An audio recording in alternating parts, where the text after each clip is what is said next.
It's killing me inside. I miss my baby. The mother of 23-year-old Lauren Smith Fields of Bridgeport says her family's world came crashing down 10 days ago when her daughter was found dead inside her apartment on Plymouth Street under what the family describes as mysterious circumstances. The medical examiner has not yet released the cause of death, and investigators aren't commenting.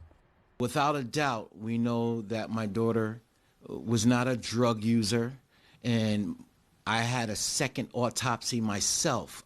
We paid out of pocket because we felt so uncomfortable with the way it was handled. It's Lauren.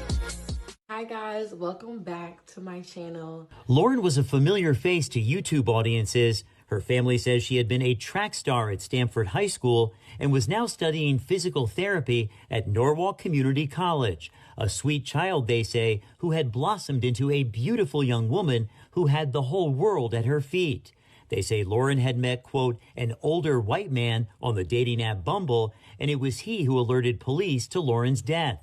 The family says they are not satisfied with answers they got from an investigator. I asked him about the guy. He just made it seem like the guy was a nice guy. It was nothing to investigate. The only contact that we have had was from a very insensitive, condescending, and arrogant detective. Lauren's dad reading a scathing statement saying police failed to extend the most basic courtesies and told his family to stop calling.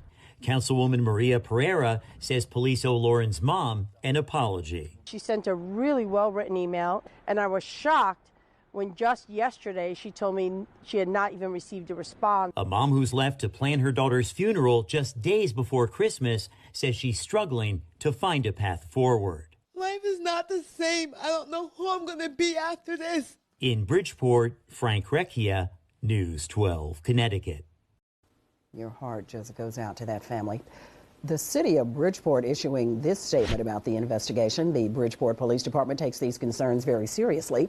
The command staff of the Detective Bureau is reviewing the handling of this case to ensure that best practices are being followed. It is imperative to note that the death of Lauren Smith Fields remains an ongoing investigation. Our department extends its deep.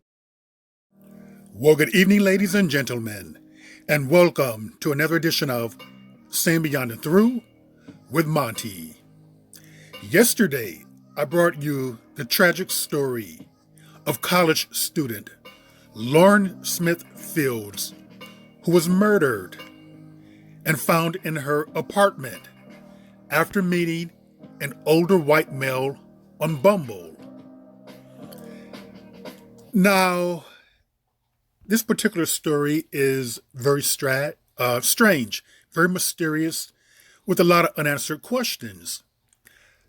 But did you know that along with Mrs. Fields, there were also 3 other murders of Black women this month? And what they have in common, they were murdered at the hands of white men. Now, this has been a very murderous month for the divestment movement because within a 2-week span, along with Mrs. Fields, you can count 4 murders of Black women. Now, what is going on here? I mean, there's a lot of unanswered questions as to, within a 2-week span, why has this taken place? But have you heard of Kathleen Moore? Murder investigation arrest reports details evidence that lead to boyfriend being charged. I want you to listen to this.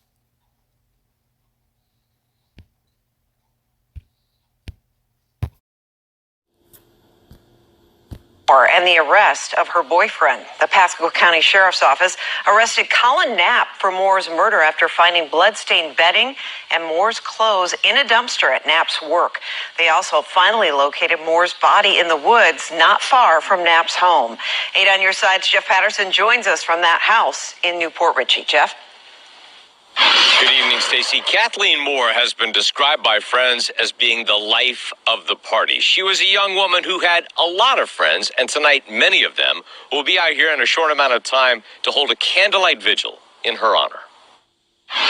Tuesday, Pasco County detectives and crime scene technicians went over every detail inside of Colin Knapp's home. Knapp made his first appearance in front of a Pasco County judge, and Sheriff Chris Nocco announced Kathleen Moore's body had been found in the woods behind Knapp's home. I can say, she is deceased. Today, we positively identified her body based on tattoos. Now an arrest document filed in court shows what led detectives to arrest Knapp. On November 30th, one of Moore's friends called authorities to report her missing. They called Moore's cell phone, and it was answered by a man who said he was homeless and had found the phone in a dumpster behind a business near Colin Knapp's house. Detectives went to Knapp's home, and according to the arrest document, he admitted he was in a relationship with Moore and said they had been in an argument over food, but she had walked out of his house and he never saw her again. Detectives later obtained security camera video from where Knapp works at Harold Seltzer Steakhouse and saw him putting things in a dumpster there. Court documents show an examination of the dumpster by detectives later turned up blood-stained bedding and Moore's clothes. Kathleen Moore's friends are relieved Knapp is under arrest. We were kind of holding out hope, but we knew. But now, it is closure. The one thing they can't understand is why this happened. What could she possibly done? Yeah. Why? She didn't deserve that. We'll have a... So, the very sad story of Kathleen Moore. In a relationship with a white man. Murdered and dumped in the woods. It's almost like swirling gone wrong. It's like these women are getting into these relationships with these others and somehow are thinking that it's going to be better, it's going to be safer, they're going to be protected. But what's being found out is that it's no different than any other relationship. Basically, the same dangers that you face with black men, you're going to face with white men. An evil man is an evil man, regardless of the color. And just look at him. Would you trust him? He's not someone who I would even want to be friends with. He looks violent. He looks racist. He looks evil. He looks unhinged. And this is what these women are dating. This is what these black women are choosing to sleep with. This is what you feel safe with? Someone like this? The energy from him from here, I could feel just like a mile away. But I just think that these black women are settling because he's a white man. And they have been told that it's better on the other side. Well, they found out the hard way. And have you heard the story of Kira Anderson? A military woman who served in the military, armed forces, was safe over there, only to come home and be murdered by her white husband. Listen to this. Lithopolis is still recovering after Joseph Anderson killed his wife and 2 children before taking his own life. The 2 boys were just 5 and 2 years old. Now family and friends are left to pick up the pieces while trying to understand why. The Fairfield County Sheriff's Office is still investigating this tragic incident. We're learning new details tonight about the moments after a Fairfield County man shot and killed his wife and children before turning that gun on himself. As we mentioned, it happened in Lithopolis on a quiet street in the 300 block of Westview Terrace, about a half-hour drive north of Lancaster. Investigators have not released a motive for the shooting, which took the lives of Jonathan, his wife Kira, and their 2 children. Reporter Kevin Landers went to the neighborhood looking for answers. Oh, God, please don't let this end bad. Stunned neighbors watched SWAT officers from the Fairfield County Sheriff's Office swarm the outside of a home after 911 calls alerted them to a man who may have shot his wife and children inside the home. Look, there's this guy right there. He's on our sidewalk with gun. With a freaking gun. The videos and other photos from neighbors show how this quiet neighborhood instantly turned into a crime scene. It wasn't until later, when deputies made entry into the home, that they discovered 30-year-old Jonathan Anderson, his wife, 29-year-old Kiera, and two sons, 5-year-old Joseph and 2-year-old Jeffrey, dead from gunshot wounds. Detectives have not released a motive behind the shooting, but say Joseph Anderson shot and killed his family before taking his own life. Neighbors tell 10TV they did not hear or know of anything that would have led them to believe something bad was about to happen. This Applebee's in Lancaster is where Kiera used to work. Her co-workers have set up a table in her honor. The table is draped with an Army hat and flag in honor of her service to the country, as well as several photos inside a single plaque. Outside her home, a growing memorial of children's balloons honors the couple's 2 children who lost their lives.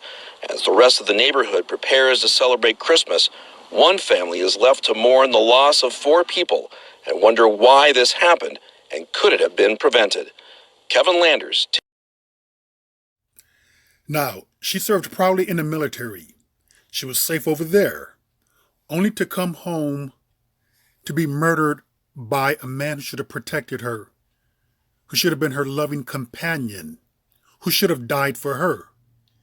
Instead, he killed her. He murdered her in cold blood and murdered his offspring. They had 2 young children. He slaughtered them. And cowardly enough, he killed himself. You really have to wonder what caused him to go off like that. See, I think that many times people are so desperate for love, and particularly what's wrong with this divestment movement is that they are encouraging these black women to seek out non-black men. And what's going on is that they are not vetting these men deep enough or long enough. And they're getting into relationships with men who have mental issues, who are not quite there. Many of these men, if you check their past, I bet you they have a violent past. I bet you they had a rocky relationship that was probably there with abuse. But women stay there because they think that they can change a man or that he's going to change. And that's not the case at all. Wow. They were her world. Kiera Anderson's sisters recount memories of sisters and her nephews. Leaves behind now a lot of broken hearts. There are family members who have to deal with this here because probably they thought that through swirling, it would be better, it would be safer. And that's not the case at all. And these murders, let me remind you again, happened in the month of December. And they all happened within a 2-week span. Now let's move on. This young lady right here is Xavier Koza, age 20. She was pregnant. Now let's hear the story of her unfortunate demise.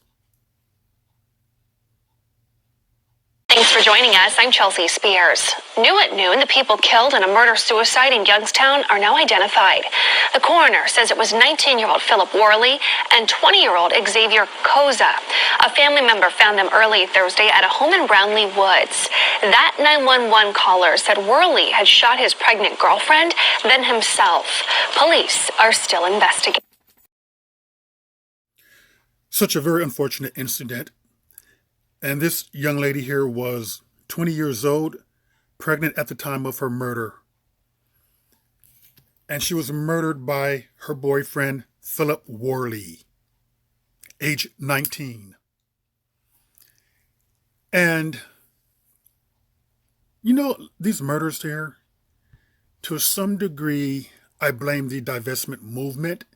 And the reason why I blame this particular movement is because they are sending out an incorrect message that somehow dating non-black preferably white. It's going to be better. It's going to be safer. It's going to elevate you higher. Where many times that elevation is going to elevate you to the heavens, out of this world.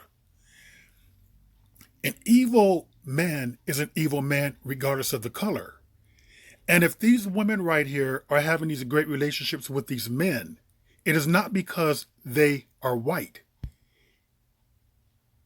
It's because these men right here are good men. And good men come in all colors. So therefore, instead of encouraging women to seek out good men, they are encouraging a lot of black women to turn away from men who are black, regardless of how good he can be. And that to me is an evil message, because what you're doing is that you're painting every black man with the same brush, and everyone is different. You're painting all white men with the same brush, that somehow they're going to be good and they're going to treat you better. And we know that's not the case, because look at what happened with all of these cases here. And this is just a tip of the iceberg, because these particular relationships are growing with black women and white men. And there's not that much data to say as to how they break up, why they break up, and so forth. We know that a lot of black men and white women do not last. But what we're finding out as this continues to grow and data is collected, what we're going to find is that these relationships are no better. They are no better. And the reason why I say they're no better, because I do not believe that white men have a deep respect for black women. On the same token, I do not believe that white women have a deep respect for black men. I think a lot of white people get into these relationships to prove that they're not racist. A lot of it's curiosity. A lot of it has to do with black people throwing themselves at the foot of white people. You cannot be in a racist society like America and not be affected by racism. So these relationships, I think the encouragement of them is sending the wrong message. It's divest. It's swirl. But what are you divesting to? And what are you swirling with? Anything can look good online, like this right here. It looks good right there. But we don't know the story behind this. We have no idea as to his history. We don't know her history. Social media is a lie. Anyone can prop a picture up there and make things look good, make things look happy, make things look desirable. But everyone has a history. Everyone has a past. Everyone has a little bit of darkness in them. And unfortunately, many of these women found out way too late. I'm not necessarily against anyone marrying out of their race. However, I'm not going to encourage it either.